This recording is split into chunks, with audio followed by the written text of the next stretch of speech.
नमस्कार एसटिभी च्याटमा यहाँलाई हार्दिक स्वागत छ। म प्रकाश गिरी। एसटिभी च्याटको आजको अङ्कमा हामी चर्चा गरिन्छौँ नेपाली राजनीतिको त्यो पक्ष जुन पक्षको बारेमा हामी हरेक दिन चर्चा गरिरहेका छौँ, तर त्यसलाई हामी अर्को ढङ्गबाट हेर्ने कोसिस आज गर्नेछौँ। हामी चर्चा गरिरहेका छौँ विकास किन भएन भनेर, हामी चर्चा गरिरहेका छौँ भ्रष्टाचार किन बढ्यो भनेर, हामी कयौँ महिना यतादेखि चर्चा गरिरहेका छौँ सत्तारूढ दलमा यो किचलोको मूल कारण के हो भनेर। तर यसका भनौँ न खुद्रामा उत्तरहरू त थुप्रै पाइएको छ। थोकमा आज हामी उत्तर खोज्नेछौँ। वास्तवमा संविधान जारी भइसकेपछि नयाँ नेपाल एउटा गन्तव्य रहेको थियो, नयाँ नेपालमा पुग्ने भनेर खाका तयार पारेको थियो। त्यो नयाँ नेपाल भनेको चाहिँ यही गन्तव्य हो, यही जहाँ अहिले हामी रहेका छौँ, जहाँ एउटा ठुलो राजनीतिक दलको ठुलो बहुमत सहितको सरकार छ, तर उसको अकर्मण्यताको हिसाब किताब गर्ने हो भने ठुलै ठेली बढ्नेवाला भइसकेको छ। सरकारले काम गर्न सकेन भनेर असन्तुष्टि आम जनताको छोडिदिनु, सरकारमै रहेको दल सत्तारूढ दलकै ठुलो भइरहेको छ। यी सबै कुराहरू हेर्दै हेर्दै हेर्दै आउँदा हामी के निष्कर्ष निकाल्छौँ त? यसले हामीलाई कुन गन्तव्यमा लैजाँदैछ त? यसको बारेमा आज हामी बढी चर्चा गर्नेछौँ। आज हामीसँग कुराकानीको लागि स्टुडियोमा हुनुहुन्छ डाक्टर राजेश अहिराज। तपाईँलाई स्वागत छ। यो जुन हामी वर्षौँदेखि चर्चा गरिरहेका छौँ, तपाईँ हामी फर्मल इन्फर्मल होइन, चिया पसलमा भेट्दाखेरि पनि, कुनै एकाडेमिक ठाउँमा बस्दाखेरि पनि, टेलिभिजनमा बस्दाखेरि पनि, यो जुन नयाँ नेपाल भनिएको थियो नि, त्यो संविधान बनाउँदा थाकेको, तपाईँले पनि त्यति बेला इमेजिन गरेको नयाँ नेपाल भनेको यही भद्रगोल नयाँ नेपाल नै कल्पना गर्नुभएको थिएन?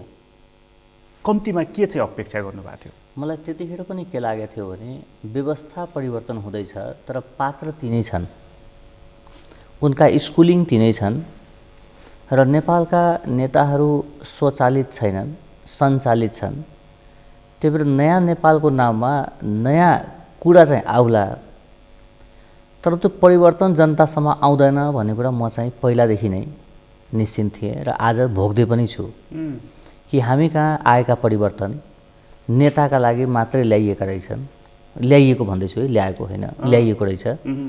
र हामी कहाँको प्रजातन्त्र भनेको by the leader for the leader to the leader रहेछ।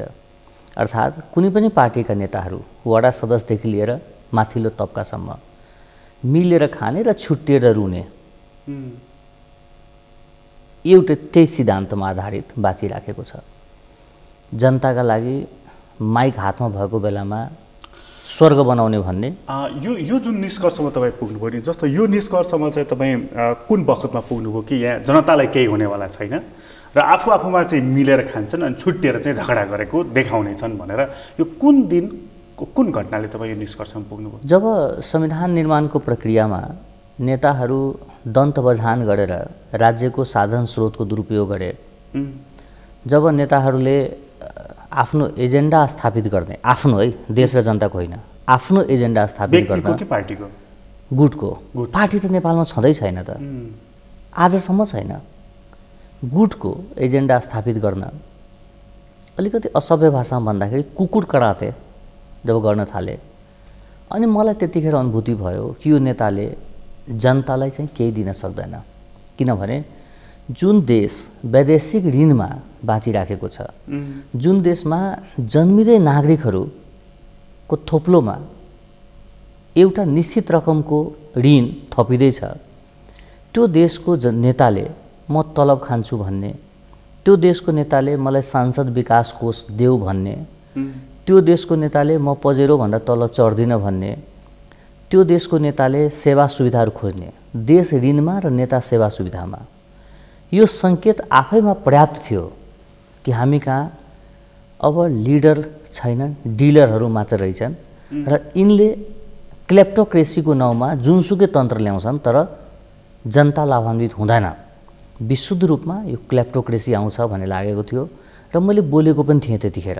र त्यतिखेर पनि मैले के उठाएको थियो भने नेपाल जस्तो मुलुकलाई, आम नेपालीको भूमि भावना र भविष्यलाई जोगाउने हो भने नेपाललाई अब ट्र्याक 2 मा लानुपर्छ। त्यो भनेको एक देश दुई दल र तीन प्रदेश। यो म त्यतिखेर पनि उठाएको थिएँ। मलाई केही साथीहरूले चाहिँ यो त संहिताको विरुद्ध हो भन्ने कुरा गर्नुभयो। त्यति बेला चाहिँ संहिता सहितको संविधान जारी भइसकेको थिएन तर प्रयासहरू भइराखेको थियो। प्रयासहरू संहिता हुनैपर्छ भन्ने थियो। तपाईँले त्यो भनिरहँदा त यहाँ त 16-17 प्रदेशका कुराहरू थिए हो। अनि त्यतिखेर मैले चाहिँ नेपालमा 3टा प्रदेशभन्दा बढी हुनु हुँदैन, किनभने संहिता भनेको देशका लागि आउने हो, दलका लागि होइन। संहिता भनेको जनताको हितका लागि आउने हो, कुनै जात समूह वर्गका लागि होइन। मेरो घरको मान्छे मुख्यमन्त्री बन्नु पर्यो भनेर मेरो टोलमै संहिता घोषणा गर्ने होइन। तपाईँले त्यसो भन्दाखेरि चाहिँ मधेसमा चाहिँ एकदम यो तपाईँलाई चाहिँ मधेस विरोधी करार गरियो। त्यतिखेर मधेस विरोधी मात्र होइन, लिम्बुवान खुम्बुवानदेखि लिएर माओवादीका साथीदेखि लिएर माओवादीमै स्कुलिङ भएका र मधेसी कितामा आएका साथीहरूदेखि लिएर काङ्ग्रेसमै स्कुलिङ भएका र मधेसतिर फर्किएका हाम्रो फिरङ्गी नेताहरूदेखि लिएर सबैलाई के लाग्यो भने यो गलत बोल्दैछ भन्ने लाग्यो। र आज हामी समग्रमा हामी सबै नेपाली आज दुखी छौँ। भनेपछि यो भद्रगोल यो नयाँ नेपाल होइन कि भद्रगोल नेपाल बन्दैछ भन्ने कुराको सामान्य चेत चाहिँ तपाईँलाई त्यति बेलै पलाइसकेको थियो। मलाई अहिले पनि याद छ, म 2064 सालमा राजविराजमा पत्रकारहरूको प्रशिक्षण दिने क्रममा यो कुरा उठाएको थिएँ कि जब नेताहरू देशको माटोको भाषा बोल्न छोड्छ नि, त्यो देशको दुर्दशा निश्चित हुन्छ। हाम्रो देशमा तपाईँ हेर्नुभयो भने नेताहरूले अस्थिरतालाई गतिशीलता ठान्छ। दुईटै फरक कुरा हो। वैचारिक अस्थिरता, मानसिक अस्थिरता जुन छ नि, एउटा दलमा 1 वर्ष काम गर्यो, लाभ पाएन भने अर्को पार्टीमा गइहाल्ने, अर्को पार्टीमा 2 वर्ष काम गर्यो, चित्त बुझेन तेस्रो पार्टीमा गइहाल्ने। को मान्छे आज काङ्ग्रेस छ, भोलि एमाले भइहालेछ, पर्सि चाहिँ राप्रपा भइहालेछ, निकोर्सी मधेसी दलमा छिरिहालेछ। त्यो भनेको अस्थिरता हो, गतिशीलता होइन। तर हाम्रो नेताले त्यसलाई गतिशीलता भनेर जनता झुक्यायो। हामीलाई क्लेप्टोक्रेसी दियो तर भन्दाखेरि गणतन्त्र भनेर झुक्यायो। नागरिकलाई खण्डित गर्यो तर भन्दाखेरि अधिकार भनेर झुक्यायो। खण्डित भनेको जातको आधारमा हो, संविधानमै। यो लोकलाजको विषय हो कि एउटा मुलुकको संविधानले आफ्नो देशको नागरिकलाई एउटा शब्दमा सम्बोधन गर्नुको साटो संविधानले नै नागरिकलाई खण्डित गरेर सम्बोधन गरेको छ। तपाईँ संविधान पढ्नुभयो भने त्यो संविधानमा मधेसी, दलित, जनजाति, महिला, खस, कमा यति धेरै हालेको छ। यो भनेको जब संविधानले नै आफ्नो नागरिकलाई खण्डित गरेर स्वीकार्छ, जब संविधानले नै सिङ्गो देशलाई, सिङ्गो नागरिकलाई एउटा शब्दमा स्वीकार्दैन भने त्यो मुलुकमा हामीले समानता, अपनत्व कहाँ गएर खोज्ने? त्यहाँ त नेपाली भन्थे त सकिहाल्यो नि, काफी सबै नेपाली त काफी। तर द्वन्द्वको सुरुवात तीबाट गर्नु थियो नि त नेताहरूलाई। यसबाट उनीहरूलाई के लाभ मिल्थ्यो? हेर्नुहोस्, इन्ट्रेस्ट र इन्भेस्ट फरक ठाउँबाट आएको थियो हाम्रो मुलुकमा, जसले गर्दा पोखरेलहरू भेट भयो भने पानी पोखरेल हो कि दुध पोखरेल हो भनेर छुट्याउन सजिलो होस्, यादवहरू भेटे बेलामा कृष्णौट हो कि मजरौट हो भनेर छुट्याउन सजिलो होस्, तपाईँ र हामी भेटेको बेलामा तपाईँ पहाडी, म मधेसी, म चाहिँ जनकपुरवासी, तपाईँ चाहिँ फलान ठाउँको वासी भनेर छुट्याउन सजिलो होस्। तर समग्रमा चाहिँ के देखियो भने हाम्रा लिडरहरू जनताका लागि राजनीति गरिदिएन, जनतासँगै राजनीति गरिदिए। जनता फुट्याउने, जनता झुक्याउने, जनता ठग्ने, जनताले लुट्ने। आफ्नै वडाध्यक्षले आफैलाई मत दिएको आफ्नै गाउँको चाचा, भतिजा, बुहारी, छोरालाई कुहिएको चामल बाँड्यो। एकातिर हामीले यो देश सङ्घीय लोकतान्त्रिक गणतन्त्रमा गइसक्यो भन्छौँ, अर्कोतिर आफ्नै देशमा जन्मेको नागरिकलाई त किन जन्मिस् राजस्वले, त किन बिहे गरिस् राजस्वले, त किन मरिस् राजस्वले भन्ने, नागरिकलाई करको एउटा टुलको रूपमा प्रयोग गर्ने। नागरिकले गरेको कर्म, उसले गरेको व्यवसाय, उसले आय आर्जन गरेको छ भने त्यसबाट कर लिनु ठिक हो। तर बच्चा जन्मियो, जन्मदर्ता गराउनु पर्यो पैसाले, नागरिकता बनाउनु पर्यो पैसाले, विवाह किन गरिस्, विवाह दर्ता गरा पैसाले, फलानु मर्यो मृत्यु दर्ता प्रमाणपत्र बना पैसाले। नागरिकलाई नै पैसाको अब बाँकी के मात्रै रह्यो भन्दा किन हावाबाट सास लिइरहेको छ, अक्सिजनको पैसा तिर मात्रै भन्न बाँकी छ। आफ्नै देशमा जन्मिए बापत मैले पैसा दिनुपर्ने, बडा गजबको छ है, विडम्बनापूर्ण अवस्था छ, लज्जापूर्ण स्थिति हो। राज्यको हिसाबले हेर्दाखेरि कर त तिर्नु पर्यो नि भन्ने चाहिँ हाम्रो अर्थमन्त्रीजीको अहिलेको तर्क छ। कर्ममा तिर्ने हो, जन्ममा होइन। देशका लागि नागरिक जन्मिनु, स्वस्थ नागरिक जन्मिनु भनेको त्यो गर्वको विषय हो। राज्यले त एउटा आमाले स्वस्थ नागरिक जन्माइदिए बापत राज्यले त तिनलाई भरण पोषणको पैसा दिनुपर्ने, राज्यले ती आमालाई सम्मान दिनुपर्ने, ती परिवारलाई राज्यले राहत दिनुपर्ने, किनभने स्वस्थ बच्चा जन्मायो भनेर होइन। यहाँ त त्यो स्वस्थ बच्चा अब तौल अनुसार करले नै भेट छैन। 3 केजीको बच्चा यति रुपियाँ, 4 केजीको बच्चा यति रुपियाँ, 1 केजीको यति भनेर चाहिँ करले नै भेट छैन। हरेक ठाउँमा करले। यो जुन अघिको कुरामा लगे भनेको मतलब चाहिँ यो नयाँ नेपाल बन्दै छैन, भद्रगोल नेपाल बन्दैछ भन्ने कुराको आवाज तपाईँलाई 64 सालमै बनिसकेको थियो। त्यसपछि संविधान जारी भयो, लामो कसरत, दुःख, हन्डर, हङ्गामापछि यो संविधान जारी भएपछि चाहिँ के भनियो भन्दाखेरि अब राजनीतिक सङ्क्रमण अन्त्य भयो। अब यो खुद्रा मसिना कुराहरू छैनन्, अधिकारका कुरा आदि इत्यादि कुराहरू पनि समाधान भयो। अब केवल समृद्धि, अब हामीसँग अरू केही पनि छैन। अनि त्यसपछि सरकारको नारा के रह्यो? सुखी नेपाली, समृद्ध नेपाल। सरकार त्यसमा कति कदम अगाडि बढेको भेटाउनु भयो? नारामा थोरै एक शब्द थप्दै भए सरकार सफल देखिन्थ्यो। त्यो भनेको दुखी नेपाली, समृद्ध नेता, त्यो भइदिएको भए सरकार सफल हुन्थ्यो। एउटा कुरामा हामी के प्रश्न भइदिनुपर्छ भने भ्रष्टाचारका सवालमा, लुटका सवालमा, विदेशी गुलामीका सवालमा र आफ्नो मात्रै परिवारका सदस्यलाई ठाउँ दिने सवालमा सबै पार्टी एउटै रहेछन्। यहाँ राप्रपादेखि लिएर, राजपादेखि लिएर, काङ्ग्रेसदेखि लिएर कहीँ फरक छैन।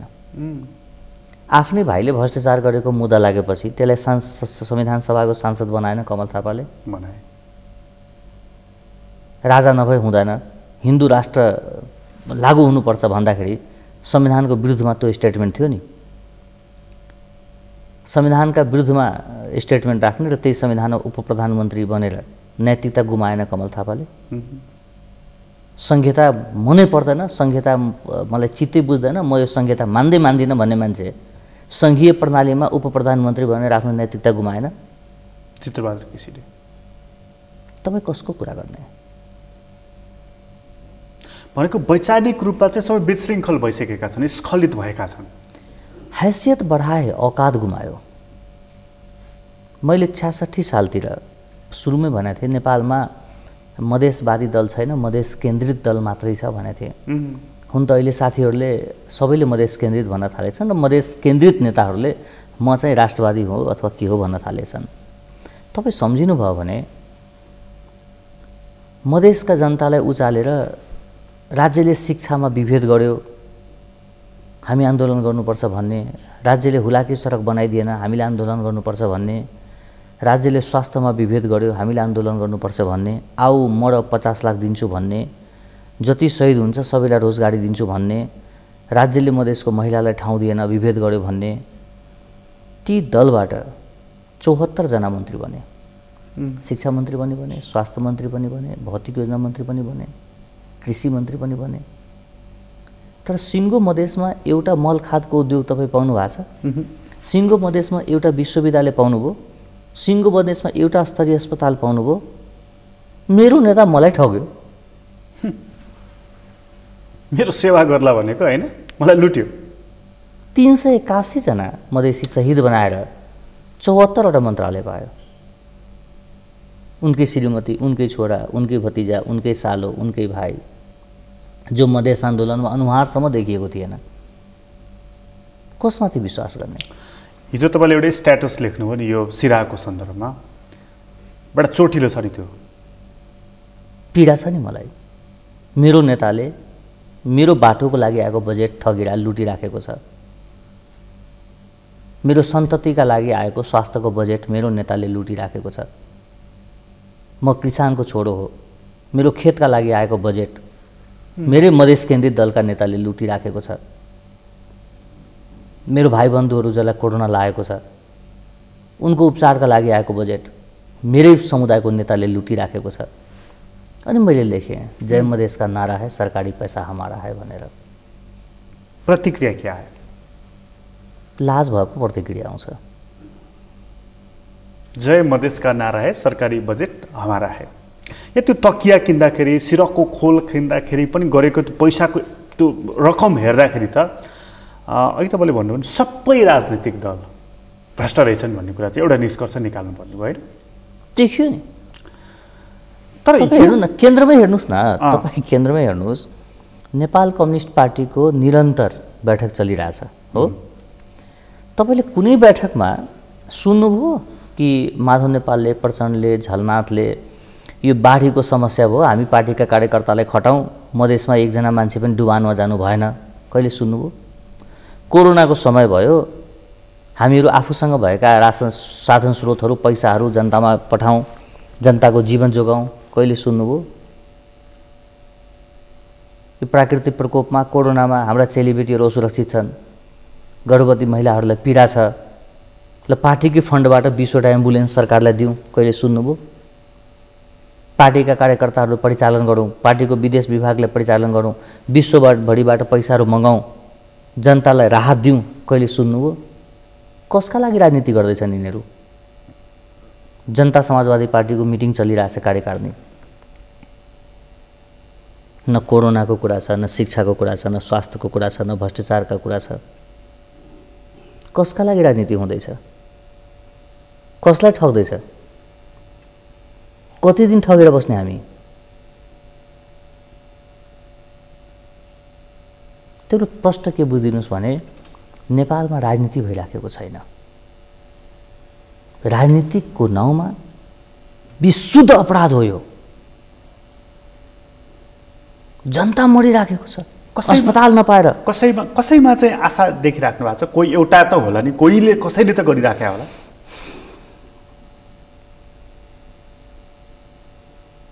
छैन गरेको भए त आफ्नो क्षेत्रमा देखिन्थ्यो नि। हिजो तपाईले हेर्नु न, जो व्यक्ति प्रधानमन्त्री भइसके कुनै कालखण्डमा, प्रधानमन्त्री हुने बित्तिकै हामीले सम्माननीय भन्छौँ नि, माननीय पनि भन्दैनौँ, सम्माननीय भन्छौँ। जो व्यक्ति सम्माननीयको ट्याग लगाइसक्यो कुनै कालखण्डमा, त्यो व्यक्ति यस्तो विषम परिस्थितिमा काठमाडौँमा बस्नु भनेको लाजको विषय होइन। त्यस्ता पूर्व प्रधानमन्त्रीहरू आपसमा सल्लाह गरेर एउटा प्रदेशमा गएर बसिदिएको भए कमसेकम त्यहाँ भ्रष्टाचार कम हुन्थ्यो। मान्यजीहरू जहाँबाट जित्नु भएको छ त्यहाँ गएर उभिदिएको भए त्यहाँ भ्रष्टाचार कम हुन्थ्यो। कमसेकम वडा सदस्यले, वडाध्यक्षले कुहिएको चामल ल्याएर जनतालाई खुवाउँथेन नि। मैले आँखाले हेरेको छु, चामलको बोरामा हात हालेर झिक्दाखेरि हातभरि किरा आएको। पशु होइन नि हामी, मान्छे हो। हाम्रै राजस्वले हामीलाई नै कुहिएको चामल दिने? अपराध हो नि त हैन? के कारबाही हुन्छ अपराध गर्नेलाई?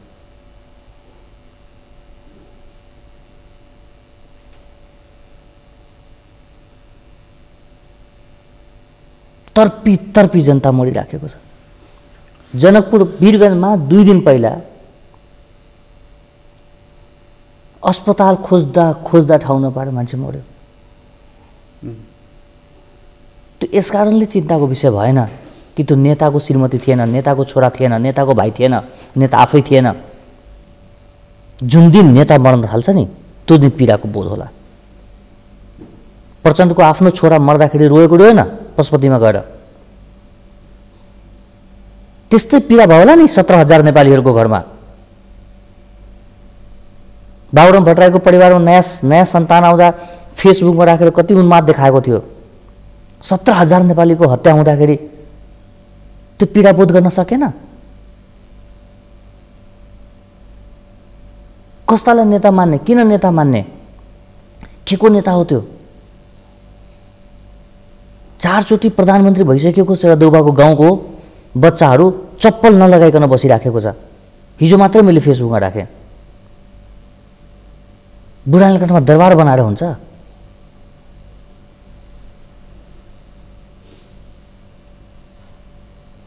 सधैँ जनतालाई मार्ने, सधैँ ठग्ने, सधैँ लुट्ने।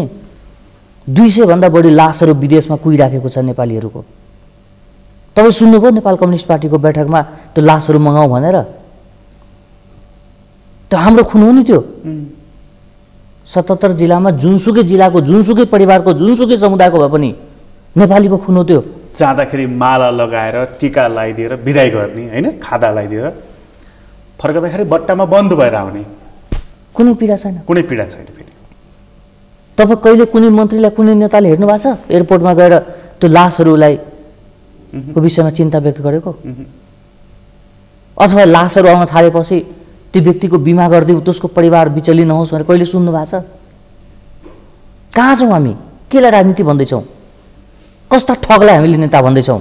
के को आदर्शको कुरा गर्दैछौँ? कम्तीमा कम्युनिस्ट पार्टीले त्यसमा अलिकति सोच्नु पर्यो नि। उहाँहरू त सर्वहारा वर्गको लागि राजनीति गरेको भन्नुहुन्छ नि होइन, त्यसको उत्थानको लागि हामी लडेको भन्नुहुन्छ नि होइन। राजधर्म पालन गर्ने अथवा नेता हो भन्ने अथवा राजनीति गर्दैछु भन्ने हरेक व्यक्तिले सोच्नुपर्छ। नेताको जीवनभन्दा जनताको जीवन प्यारो हुनुपर्छ। नेताको उपस्थिति भनेको यो मुलुकको विपन्नताको अन्तिम ठाउँमा उभिएको जनताभन्दा पछाडि नेता हुनुपर्छ। समृद्धि ल्याउँछु भन्ने आफ्नै समृद्धिमा चिन्तित हुने। म त हेर्दैछु यो मुलुक जुन दिशामा गइराखेको छ, आक्रोशित जनताले नेताको लागि असुरक्षित बनाउँछ। कसरी? त्यो असुरक्षा विद्रोह हुन्छ यो मुलुकमा, जनविद्रोह हो। हामीले त के अरे गाउँका किसानका जनताका अरू क्षेत्रका कुरा हेर्दैछौँ नि। हामीले सहरी गरिबीको त चर्चै गरेका छैनौँ। सहरी गरिबीको विकराल स्थिति हेर्नु त, राहत लिन लाइन लाग्न सक्दैन किन सामाजिक प्रतिष्ठा छ, तर चामल छैन, घर छ रासन छैन, शेयर प्रमाणपत्र छ तर अन्न छैन। त्यो परिवारले के गर्छ? 1 करोडको गाडी छ तर तेल हाल्ने 1000 रुपियाँ पैसा छैन। त्यो परिवारले के गर्छ? माटो खान्छ कि इँटा झिकेर खान्छ?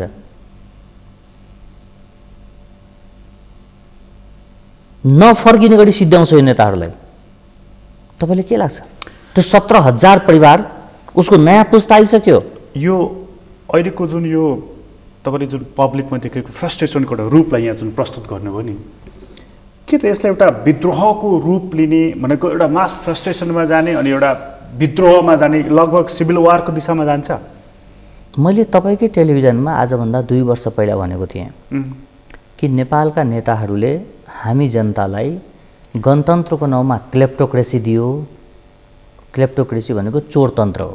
त्यो भनेको आफ्नो परिवार, आफ्नो व्यक्ति, आफ्नो गुट नातागोतालाई चाहिँ समृद्ध बनाउँदै जाने, जनतालाई चाहिँ मौखिक रूपमा शब्दमा आश्वासन दिँदै जाने, जनता ठग्दै जाने, जनता चुस्दै जाने र त्यसको सबै स्रोत आफूले प्रयोग गर्दै जाने। समग्र भन्दाखेरि जनता ठग्ने। त्यो क्लेप्टोक्रेसी जनतालाई दिएर, जनताले झुक्याएर, जनताले 15,000 20,000 को रोजगारी खानको लागि विदेश जान बाध्य गर्ने, उसको परिवार विचल्ली हुँदाखेरि नेताहरू रमाइलो गरेर बस्ने। यो जुन क्लेप्टोक्रेसी छ नि, जनताका विरुद्धमा गरिएका जुन राजनीति छ, यो राजनीतिले गृहयुद्ध लान्छ, गृहयुद्धतर्फ सङ्केत गर्छ। गृहयुद्धको पहिलो चरण भनेको यी नेताका विरुद्धमा विद्रोह हुन्छ। त्यो भनेको नेताको परिवार असुरक्षित हुन्छ, नेता असुरक्षित हुन्छ, भौतिक रूपमै असुरक्षित हुन्छ। अबको फेज त्यो हो। त्यो हो अबको फेज त्यो हो। भनेको नेताहरूले चाहिँ यही नाउँमा फेरि आफ्नो सुरक्षाको प्रबन्ध मिलाउन लाग्लान्। गाह्रो छ, किनभने सुरक्षाकर्मी पनि नेपालीकै छोराहरू हुन्। 61 जना त प्रचण्डजीकै सुरक्षा। ठिक छ, ठिक छ, ठिक छ, ठिक छ। तर के थाहा, तिनकै कोही आफन्त, बहिनी, फुफू, आमा कसैलाई माओवादीको क्रममा बलात्कृत भएको होला कि, तिनकै परिवारको कोही सदस्यलाई गोली हानिएको होला कि, एउटा शिक्षकलाई घाँटी रेतेर शैक्षिक क्रान्ति गराइएको होला कि, अर्काको सन्तानको किताब कापी खोसेर बुर्जुवा शिक्षा गराउँछु भनेर आफ्नो छोरीलाई PhD पढ्न जा भनेको मध्ये कोही होला कि, अर्काको इज्जत लुटेर, अर्काको कुखुरा चोडेर विदेशतिर आफ्नो घर बनाउने कोही कम्युनिस्टका नेताहरू मध्ये कोही होला कि, भन्न सकिन्न। अब असुरक्षित हुने भनेको नेताहरू नै हो, उहाँले बुझिराखेको हो। यसलाई अर्को पाटोबाट हेरौँ। अर्को पाटोबाट हेर्नु, जस्तो हामी कहाँ के भन्यो भने नि, जस्तो चाहिँ यो अविकासको एउटा मूल कारण चाहिँ अस्थिर सरकार हो, मिलिजुली सरकार हो। त्यसपछि स्थिरताको लागि बहुमत प्राप्त सरकार, 5 वर्ष चल्ने सरकार यो चाहियो भन्यो। ठुलो बहुमत सहितको कम्युनिस्ट पार्टीको सरकार बन्यो, तर एउटा यसको अर्को पाटोबाट सैद्धान्तिक पक्षबाट केही मानिसहरूले के प्रश्न उठाएका छन् भने नेपालमा चाहिँ विकल्पविहीन कोही छ भनेर कसैले ठान्यो भने त्यहाँ नै अराजकता आउँदो रहेछ। त्यहाँनिर चाहिँ एउटा सामन्तवादी सोच भनौँ अथवा चाहिँ एक किसिमको तानाशाही स्वरूप आउँदो रहेछ। अहिले नेकपामा चाहिँ हाम्रो पार्टीको विकल्प कोही छैन, किन कङ्ग्रेस कमजोर छ, अर्को कमजोर छ, अर्को कमजोर छ। पार्टीभित्र चाहिँ केपी ओलीको विकल्प कोही छैन भन्ने घमण्डले चाहिँ यो सारा चिज भइराखेको छ भनेर भन्दछन्। यसमा केही दम देख्नुहुन्छ यस्तो तर्कमा? अलिकति नाङ्गो सत्यकै कुरा गरौँ न। नेपाल कम्युनिस्ट पार्टीमा देखिएका झगडा के को झगडा हो? सैद्धान्तिक झगडा हो? होइन नि। होइन। जनमतको झगडा हो? होइन नि। महाधिवेशन आइसकेको छैन नि। के को झगडा रहेछ भन्दाखेरि संसदीय नियुक्तिहरूमा मेरो भाग खोसिन्छ कि भनेर पहिलादेखि नै दन्त बजान हो। यी सब आर्थिक समूह हो। तपाईँ प्रश्न हुनुहोस् है, यी कुनै गुट होइनन्, यी कुनै राजनीतिक समूह होइनन्, यी सब आर्थिक समूह हो। यो लाभसँग जोडिएको कुरा, लाभसँग जोडिएको कुरा भनेको एउटाले खान पाइरह्यो अर्काले पाएन, त्यसैको चाहिँ परिणाम भयो। त्यति हो। नभए कुनै सैद्धान्तिक बहस त बाहिर आउँथ्यो नि। जो नेताले बहुमत प्राप्त आफ्नो दललाई असुरक्षित बनाउँछ त्यो नेताले देशलाई सुरक्षित बनाउला भनेर हामीले कसरी सोच्ने? जसले आफ्नै पार्टीको सरकारलाई नङ्ग्याउँछ, जसले आफ्नै पार्टीको सरकारलाई काम गर्न दिँदैन, जसले आफ्नै पार्टीको नेतालाई काम त बिजोग बनाएर बिहानै दिउँसै बेलुकै मिटिङमा राख्छ, अर्थात् जनताभन्दा टाढा पारिराखेको छ, त्यो कसका विरुद्धमा खनिएको? त्यो त आफ्नो घर जलाएर त्यो खरानीलाई वन पुर्न खोज्या हो। खेत खनेर वन पुर्नेहरू हो त्यो। यस्तासँग के आश गर्ने हो? म तब मान्थेँ कि जब माधव नेपालले श्वेत पत्र जारी गर्थ्यो कि यो सरकारले हरेक नागरिकलाई कोरोनाको विरुद्धमा इनका इन्सुरेन्स गर, सञ्चारकर्मी, सुरक्षाकर्मी, स्वास्थ्यकर्मीहरूको इन्सुरेन्स गर, जनतालाई राहत दे, पार्टीमा एउटा फन्ड जम्मा गरौँ। प्रचण्डले विश्वभरिलाई आह्वान गर्थ्यो हैन कि एउटा राहत कोषमा तपाईँहरू पैसा जम्मा गर्नुहोस्।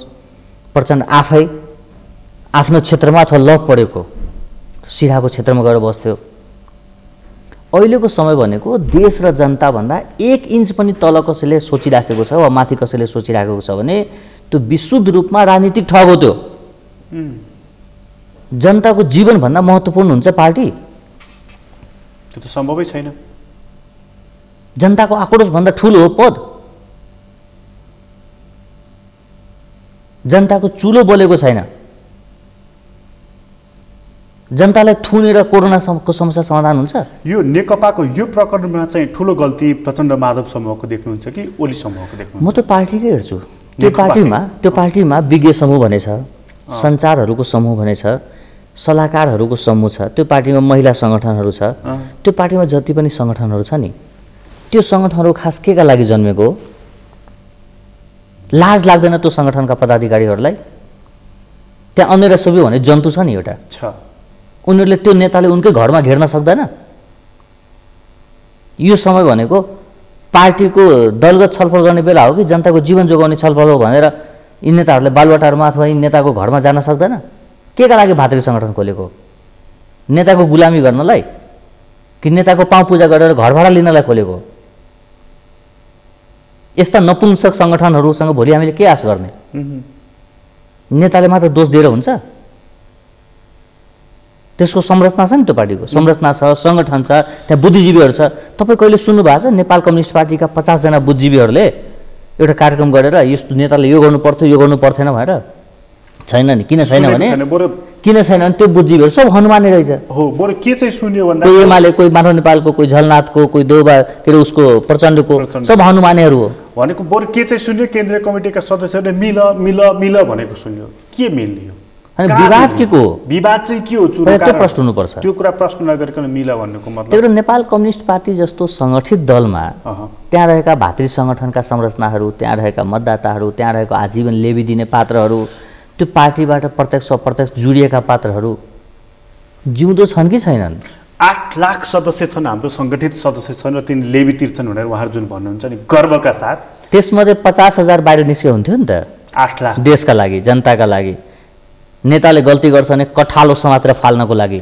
तपाईँको नजरमा चाहिँ ती 8 लाख मध्ये 50,000 छोडिदिनुहोस् 10,000 पनि ल भन्नुहोस् निस्कनु नसक्नुको पछाडिको कारण चाहिँ के सबै भाग त छैन गुलाम मानसिकता हो सत्यलाई सत्य र असत्यलाई सत्य भन्न नसक्ने औकात नभएका मान्छेहरू नेपाल त फेरि कहिले पनि कसैको अन्डरमा नपरेको राष्ट्र हो नि यो सधैँ स्वतन्त्र राष्ट्र कसरी यस्तो चाहिँ भन्छ नि यो पाइन नभएको भन्छ नि त्यो रगत छ भन्छ नि हैन त्यो यो शब्दमा सुन्दा जति सहज लाग्छ नि ती नेपाल सबैतिरबाट स्वतन्त्र हो भनेर कहाँ स्वतन्त्र छ राणा शासन कसले सिधाइदियो राजा कसरी गए काङ्ग्रेसको पतन कसरी भयो एमाले कसरी आए यो दुईटा पार्टी कसरी मिल्यो राजपा र समाजवादी दल कसरी मिल्यो के को स्वतन्त्र हो रोजगारीको लागि विदेश जानुपर्ने अन्डादेखि लिएर धनियाको पात पनि विदेशबाट किन्नुपर्ने यो भूपी शेरचनको कविता दल पनि विदेशमा जानुपर्ने भूपीको कविता छ नि एउटा हामी आफै मिल्न नसक्ने अरूले मिलाइदिनु पर्ने यो अरूले नै सब गरिदिनु पर्ने अनि स्वतन्त्र भन्ने नाम स्वतन्त्र राखेर हुन्छ यो त्यस्तो मुलुक हो जहाँ नेताले जनता ठग्छ कर्मचारीले जनता लुट्छ बुद्धिजीवीहरूले झुट बोल्छन् त्यस्तो देश के हुन्छ गिरियुतमा जान्छ बुद्धिजीवी भनेको त बुद्धिजीवी भनेको त आइना हो सत्यलाई सत्य र असत्यलाई असत्य भन्न सक्नुपर्छ नेताको पाउमा बायोडाटा बुझाउने नेता नै ठिक हो भनेर ढोगी हिँड्ने मलाई राजदूत बनाइदियो लाज हुँदैन मलाई भिसी बनाइदियो हैन तपाईलाई थाहा छ राज्यले कति हजार नेपालीहरूलाई पेन्सन दिइराखेको छ पेन्सन पाउनु भनेको आधी तलब पाउनु हो नि आधी तलब पाउनु भनेको राज्यप्रतिको आधी दायित्व त होला नि ती पेन्सन पाउने कर्मचारीहरू जो शारीरिक रूपमा सबल छन् ती कहाँ छन् देशको यस्तो परिस्थितिमा बाहिर निस्किनु पर्दैन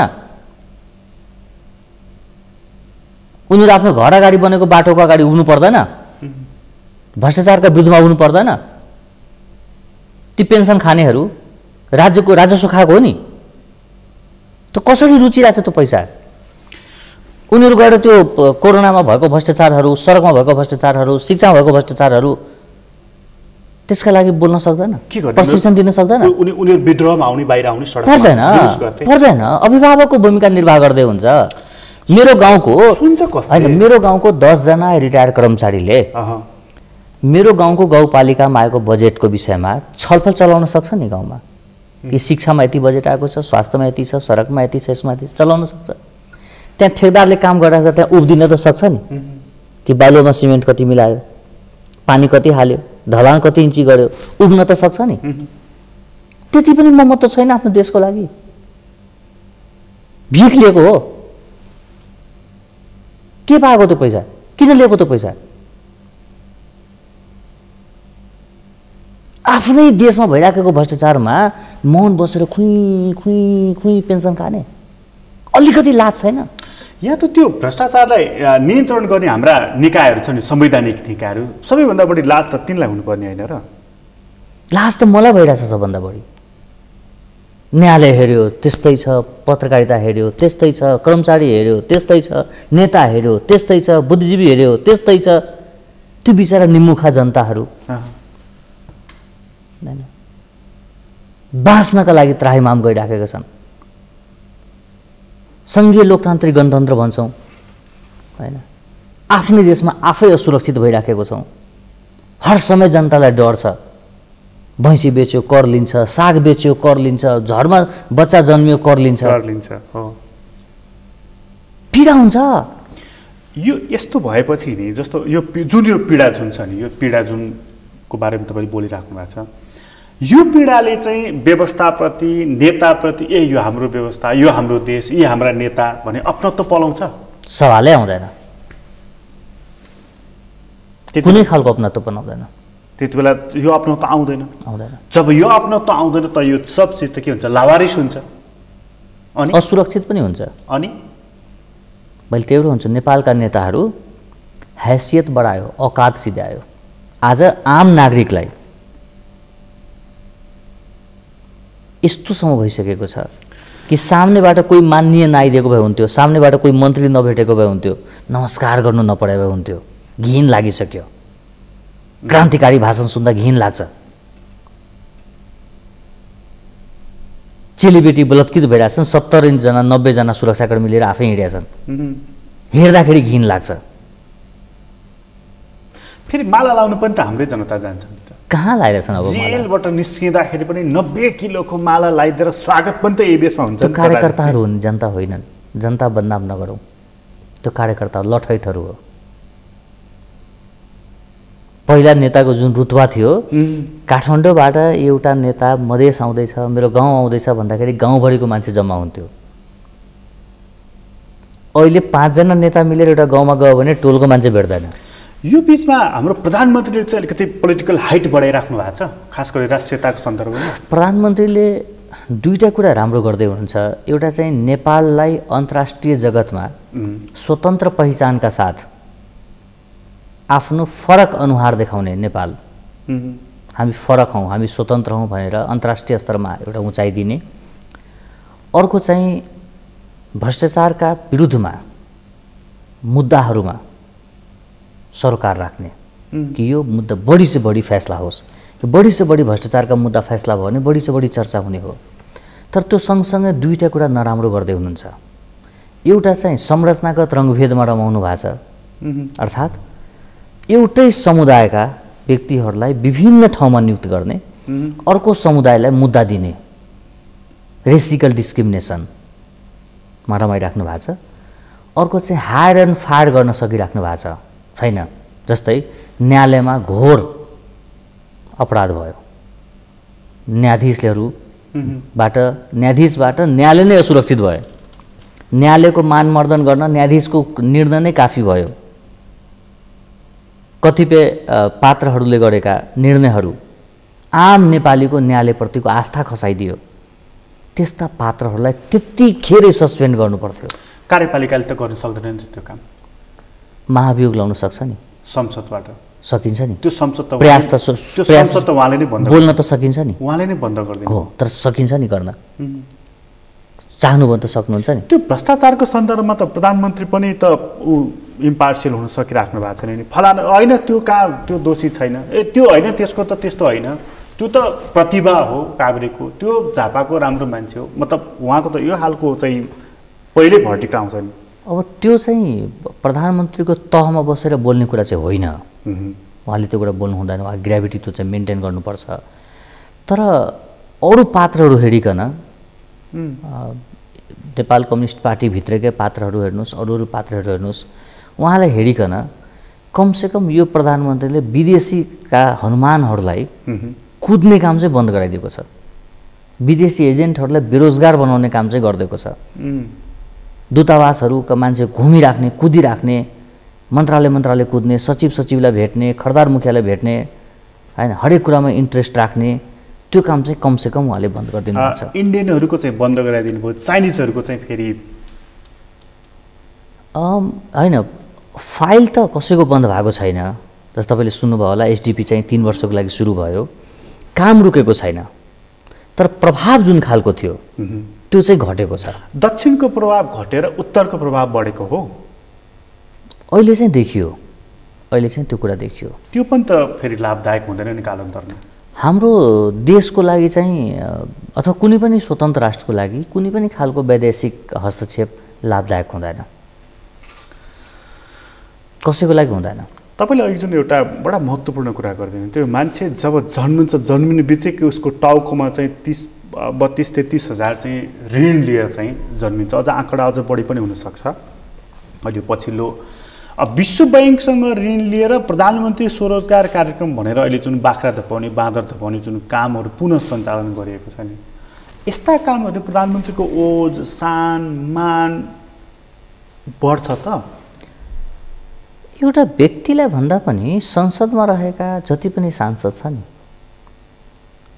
कुनै संसदले नेपालीहरू ऋणमा छ, म चाहिँ संसदीय विकास कोष लिन्न भनेर सुन्नु भएको छ?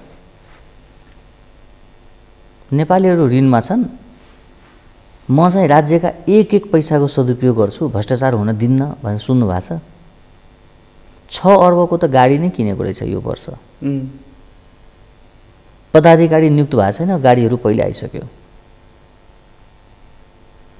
एउटा व्यक्तिले चाहेर रूपान्तरण गर्न सक्दैन। राज्यले चाहँदा त सक्छ नि। सक्छ त, राज्य भनेको चारवटै अङ्ग हो नि। बजेटको सन्दर्भमा बजेटले नै त्यसलाई चाहिँ निरूपण गरिदिएको भए, नियमन गरिदिएको भए त यो लफडै हुन्थेन।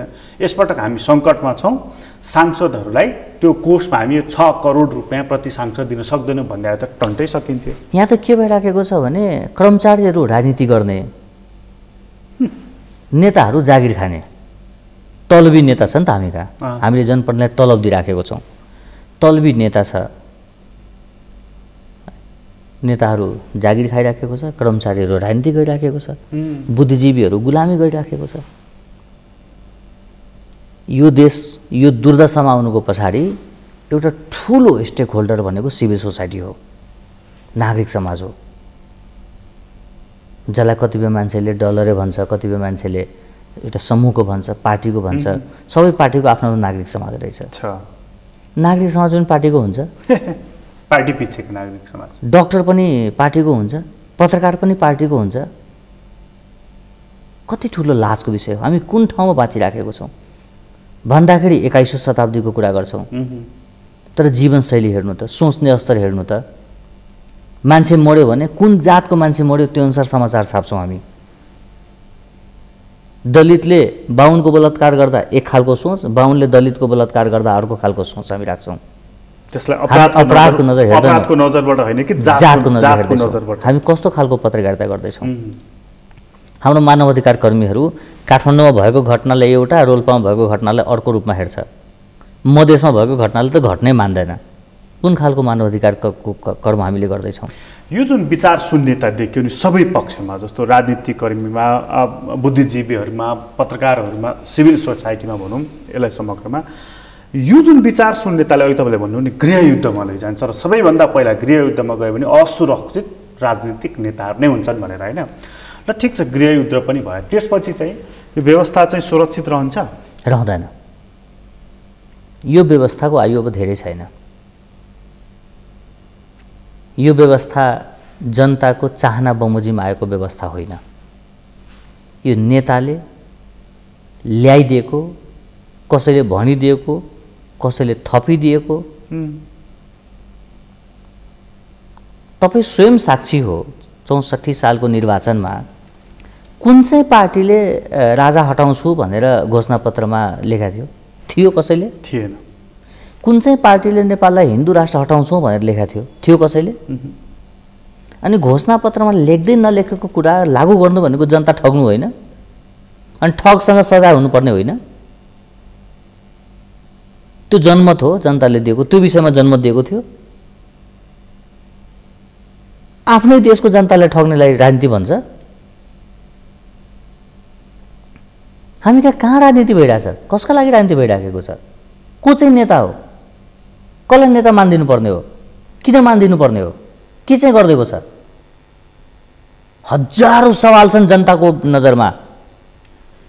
जसको आँगनमा लास खसेको थियो, गोली हानिएको थियो परिवर्तनका नाउँमा, उसको परिवारलाई गएर सोध्नुहोस् गणतन्त्र भनेको के हो भनेर। विकासका लागि अनसन बसेका बाराका त्यो युवालाई गोली हान्दा उसलाई सोध्नुहोस् मधेसवाद भनेको के हो भनेर, उसको परिवारलाई। प्रदेश 2 को सरकारमा मन्त्री चाहिँ करोडौँको गाडी चढ्ने अनि शहीद चाहिँ भैँसी पाउनु पर्ने शहीद परिवारलाई। यही नेताले भनेको होइन 50 लाख दिन्छु भनेर? किन नदिएको 2 वर्षमा 50 लाख? 2000 आइसी को साइकललाई 12,000 को बिल बनाएर बेटी पढाओ बेटी बचाओको कुरा गर्ने? जय मधेस का नारा है, सरकारी पैसा हमारा है भनेर लुट्ने? अनि त्यो किन लुटेको भन्दाखेरि पहाडीले लुट्न हुने, मधेसीले लुट्यो भने तपाईँले चित्त दुख्ने भनेर सवाल गर्ने? केन्द्रले पनि लुटेछ त्यही भएर हामीले लुटेछ भनेर कुतर्क गर्ने? लुट्नु नै छ भने 2टा लुटेर किन चाहियो हामीलाई? अनि आफ्नै जनता ठग्ने, आफ्नै माटो ठग्ने, आफ्नै युवा ठग्ने, आफ्नै मतदाता ठग्ने, आफ्नै समाजलाई ठग्ने, आफ्नै समुदायलाई ठग्ने, त्यस्तालाई हामीले चाहिँ नेता भनिदिनु पर्ने? नेता मानिदिनु पर्ने? त्यसपछि तपाईँ यो सन्नाटा देखिराख्नु भएको छ र यसपछि आँधी आउने पनि देखिराख्नु भएको छ। म ठुलो राजनीतिक दुर्घटनाको सङ्केत हेर्दैछु। त्यसलाई तार्न सक्ने क्षमता भएको कोही नेता हुनुहुन्छ छन् कि हामी कहाँ? छैन। सर्वस्वीकार्य हामी कहाँ विद्वान छन्, इमान्दार छैनन्। विद्वान हुनु र इमान्दार हुनु फरक फरक कुरा हो। नेताहरू पिएचडी गरेको पनि छन्। नेताहरू जमिनबाट उठेर आएका, विभिन्न तह तब्कामा सङ्घर्ष गर्दै उठेका नेता पनि छन्। मुखले चाहिँ ज्ञानका कुरा वर्षाउँदा घन्टौँसम्म दिन सक्ने र दुवै हातले बगली भर्दै नेता पनि छन्। आफ्नो क्षेत्रका जनतालाई आयोडिन भएको नुन नदिने र काठमाडौँमा 5 रोप्नेमा घर बनाउने नेता पनि छन्। त्यही भएर जुन देशको नेता आफ्नै जनता र देशका विरुद्धमा सक्रिय हुन्छ, त्यो देशको हालत के होला, त्यो देशको भविष्य के होला? जुन देशका कर्मचारी जनतालाई सहुलियत दिनुको साटो जनताको दोहन गर्छ, त्यो देशको भविष्य के होला? जुन देशको न्यायालय न्याय गर्दैन, फैसला मात्र गर्छ, जुन देशको न्यायाधीशमाथि कुरा उठाउँदा अदालतको अवमूल्यन हुन्छ भन्छन्, तर न्यायाधीशहरूले नै गरेका कुकर्म, उनका फैसलाले आम नागरिकको शिर झुकेको छ, त्यो देशको न्यायालयको स्थिति के होला? जुन देशको पत्रकार आज पनि दलीय आधारमा पत्रकारिता गर्छ, जनतालाई झुट साँच पढाउँछ, झुट साँच देखाउँछ, जनताको लागि मानसिक भ्रम पैदा गर्छ दलीय आधारमा, त्यो देशको पत्रकारिताको भविष्य के होला? हामी आम नागरिकहरू आफ्नै देशका अगुवाबाट ठगिएका छौँ, हाम्रो भविष्य के होला? बडा गम्भीर अवस्था छ र यो गम्भीर अवस्था तपाईँले अघि जुन भनिहाल्नुभयो, यो लामो समय रहँदैन। एउटा विद्रोहको, एउटा गृहयुद्धको सङ्केत देखिँदैछ। हामीसँग अप्सनै छैन, देश जोगाउने कि नेता जोगाउने? देश जोगाउनु पर्यो, नेता सिद्धिनुपर्छ। सिद्धिने पालो अब नेताकै हो। यो चित्त राजनीतिक नेतृत्वलाई होला नि हामीले चाहिँ कुशासन दियौँ, हामीले चाहिँ निराशा दियौँ भनेदेखि यिनै जनता हामी विरुद्ध खनिन्छन् भनेर चेत किन? सङ्केतै पाइसकेको छ त। कतिचोटि जुत्ता हानेको छ, कतिपटक थप्पड हानेको छ। योभन्दा ठुलो चेत के दिनु पर्यो जनताले? त्यसबाट उनीहरू चेतेका त छैनन् नि त। सुरक्षाकर्मी चेतेको छैन, दुर्घटना हुन्छ। जनताको हेर्नुहोस्, दुईवटा कुरा छ हेर्नुहोस्, एउटा चाहिँ वैधानिकता हुन्छ, अर्को चाहिँ सामाजिक स्वीकृति हुन्छ। कोही व्यक्ति 4 वर्ष 5 वर्षको लागि सांसद छ भने ऊ चाहिँ वैधानिक पद हो, उसको मान्यजी भइहाले। उनको सामाजिक स्वीकृति छैन भने जनताले वास्ता गर्दैन। पद हुन्छ, पद हो, इज्जत छैन। इज्जत छैन। पूर्व यस्तो महामारीमा पूर्व प्रधानमन्त्री काठमाडौँमा छ भन्दाखेरि मलाई लाज हुन्छ। कमसेकम आफ्नो निर्वाचन क्षेत्रमा गएको हुन्थ्यो नि त। यो बेला राजनीति गर्ने बेला होइन नि, यो बेला जनताको जीवन जोगाउने बेला हो। यो बेला भनेको भ्रष्टाचार मुक्त गर्ने बेला हो। यदि पूर्व प्रधानमन्त्रीको आफ्नै निर्वाचन क्षेत्रमा भ्रष्टाचार भइराखेको छ भने त्यस्ता पूर्व प्रधानमन्त्रीलाई लाज लाग्नुपर्ने हो। राजी, तपाईँलाई धेरै धेरै धन्यवाद। धन्यवाद, नमस्कार। आदरणीय दर्शकवृन्द, तपाईँलाई पनि धन्यवाद। आज हामीले कुराकानी गऱ्यौँ डाक्टर राजेश अहिराजसँग। उहाँसँगको कुराकानी अहिलेलाई यति नै। एसटिभी च्याटबाट म प्रकाश गिरीलाई बिदा दिनुहोस्। सबैमाथि हेर्दै गर्नुहोला।